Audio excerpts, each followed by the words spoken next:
Halo, selamat berjumpa lagi dalam channel Inspirasi bersama saya, Romo Yoris Role, Imam Keuskupan Maumere.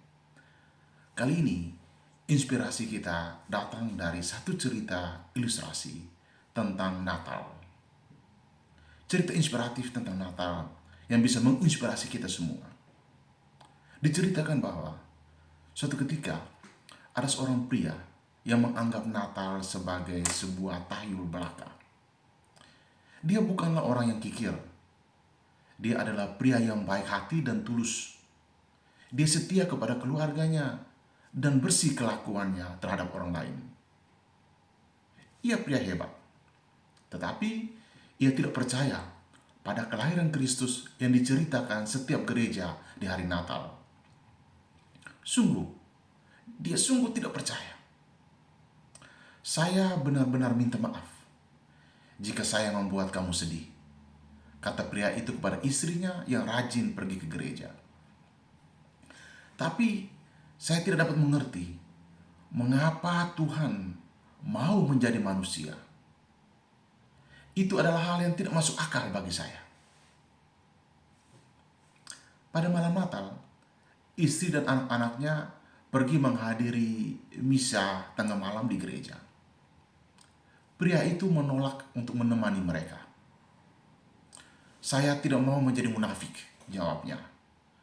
Saya lebih baik tinggal di rumah. Saya akan menunggumu sampai kamu pulang. Tak lama setelah keluarganya berangkat, salju mulai turun. Ia melihat keluar jendela dan melihat butiran-butiran salju itu berjatuhan. Lalu ia kembali ke kursinya di samping perapian dan mulai membaca surat kabar. Beberapa menit kemudian, ia dikejutkan oleh suara ketukan. Bunyi itu terulang 3 kali. Ia berpikir seseorang pasti sedang melemparkan bola salju ke arah jendela rumahnya. Ketika ia pergi ke pintu masuk untuk mengeceknya, ia menemukan sekumpulan burung terbaring tak berdaya di salju yang dingin. Sekumpulan burung itu telah terjebak dalam badai salju dan mereka menabrak kaca jendela ketika hendak mencari tempat berteduh. Saya tidak dapat membiarkan makhluk kecil ini kedinginan di sini, pikir pria itu. Tapi bagaimana saya bisa menolong mereka? Kemudian ia teringat akan kandang domba kuda poni anak-anaknya. Kandang itu pasti dapat memberikan tempat berlindung yang hangat.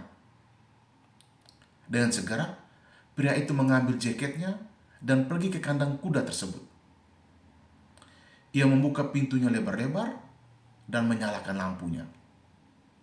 Tapi, burung-burung itu tidak mau masuk ke dalamnya. Makanan. Makanan pasti dapat menuntun mereka masuk, pikirnya. Jadi, ia berlari kembali ke rumahnya untuk mengambil remah-remah roti dan menebarkannya ke salju untuk membuat jejak ke arah kandang. Tapi ia sungguh terkejut. Burung-burung itu tidak menghiraukan remah roti tadi dan terus melompat-lompat kedinginan di atas salju. Pria itu mencoba menggiring mereka seperti anjing menggiring domba. Tapi justru burung-burung itu berpencaran ke sana kemari, malah menjauhi kandang yang hangat itu. Mereka menganggap saya sebagai makhluk yang aneh dan menakutkan, kata pria itu pada dirinya sendiri. Dan saya tidak dapat memikirkan cara lain untuk memberitahu mereka supaya mereka dapat mempercayai saya.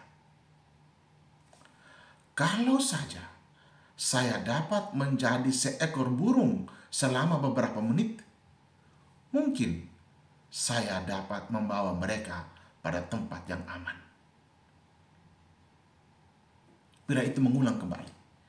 Kalau saja saya dapat menjadi seekor burung selama beberapa menit, mungkin saya dapat membawa mereka pada tempat yang aman.